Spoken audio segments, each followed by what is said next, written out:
বন্ধুরা, আজ রবিবার, তাই ঈশানী মা রান্না করছে, তাই তোমাদেরকে আমি ঈশানী মা রান্না করছে তা শেয়ার করছি। মাছের মাথা দিয়ে পালং শাক হবে, আর এদিকে পমফ্রেট মাছ বাজার থেকে নিয়ে এসেছিলাম, পোস্ত দিয়ে পমফ্রেট মাছ হবে। কাকিমা পোস্ত বাড়ছে।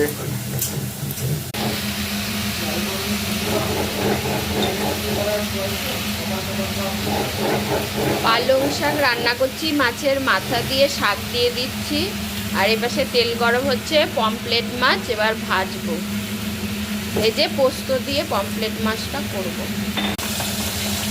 মাছের মাথা দিয়ে দিয়েছি পালং শাকে, আর এখানে পমফ্রেট মাছটা ভাজছি। কড়াইতে তেল দিয়েছি, কালো জিরা ফোড়ন দিয়েছি, এবার পোস্তটা দিয়ে দেবো।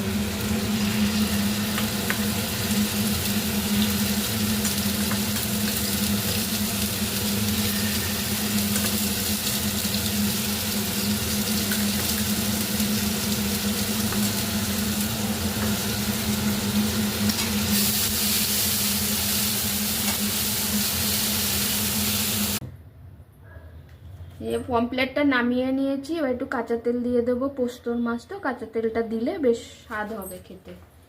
একটু কাঁচা তেল দিয়ে দিচ্ছি। এই যে আমার পমফ্রেট মাছ হয়ে গেছে, মাছের মাথা দিয়ে পুঁই শাক পালং শাকটা হয়ে গেছে।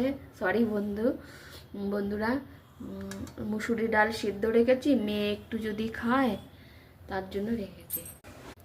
ঈশানীর মা স্নান করে পুজো দিচ্ছে।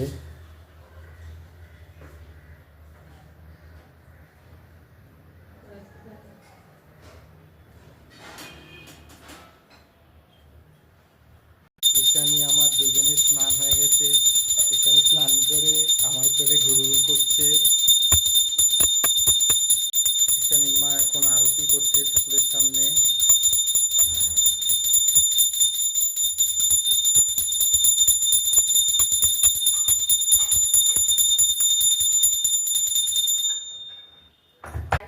ঈশানীর মা দুপুরে আমার লাঞ্চ রেডি করে দিয়েছে, এখন আমি বসবো লাঞ্চে।